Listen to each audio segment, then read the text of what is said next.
Okay, so what's the change in potential energy? Well, it's a small delta theta, but I'm going to just do it in its glorious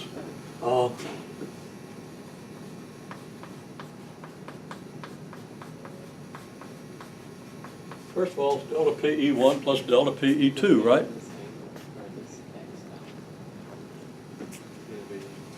Which equals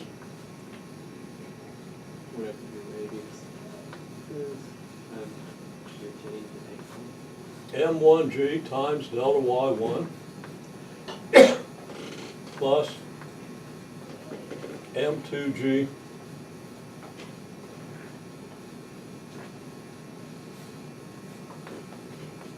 times delta Y2, right? So that equals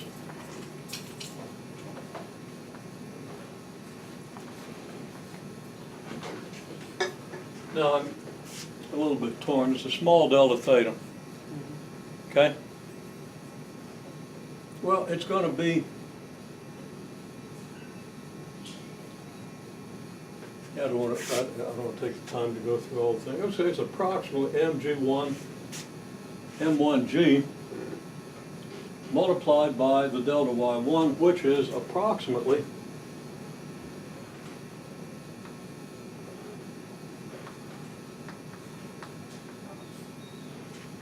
R1 sine theta, okay?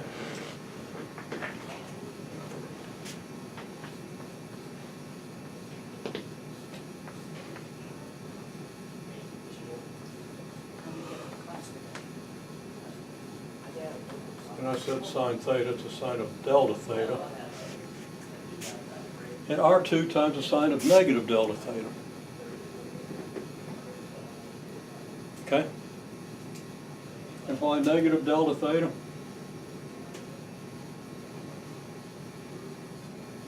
Well, you can think about it.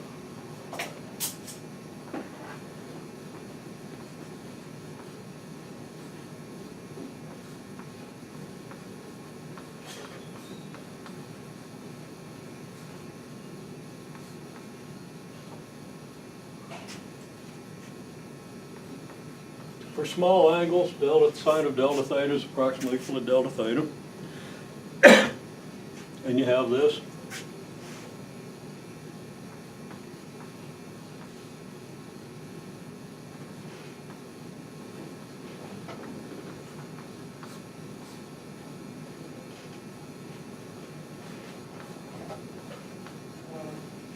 So it's M1R1 minus M2R2 multiplied by G delta theta. That's the way I'm going to write it out. Okay? And delta PE equals 0.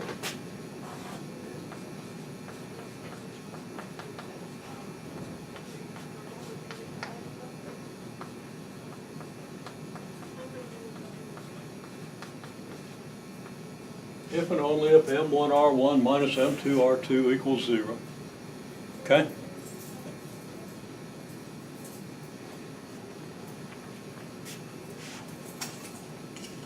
Now,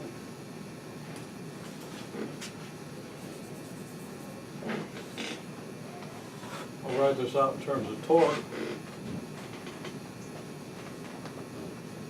What's the net torque?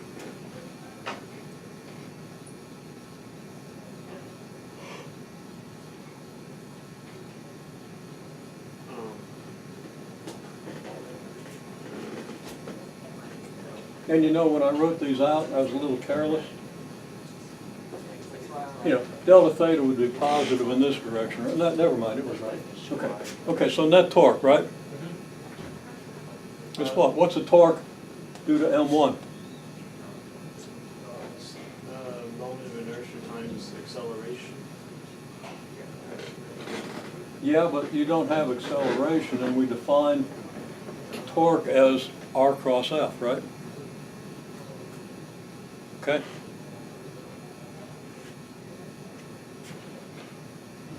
Now, I'm not going to do the vector, but if you use that definition, then that torque is, well, the torque here is M1G, right? That's in this direction, which is going to then be a negative torque, right? And then it's times R1, which is positive, so it's negative M1G R1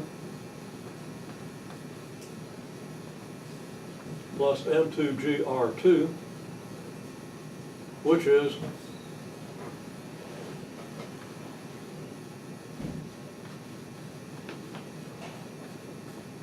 M2R2 minus M1R1, right?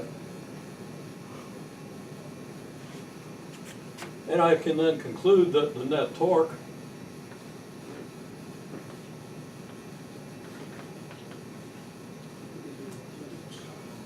is zero if and only if the change in potential energy is zero. Isn't there supposed to be a G factor? Yeah, I think maybe I left, oh, yeah, there's.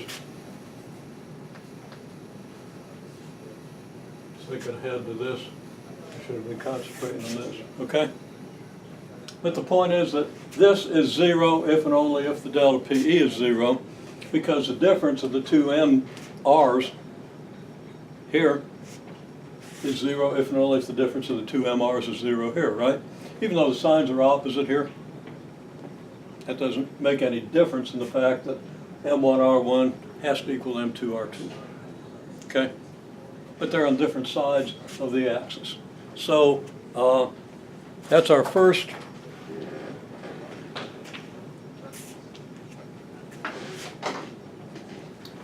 condition for rotational equilibrium, which is just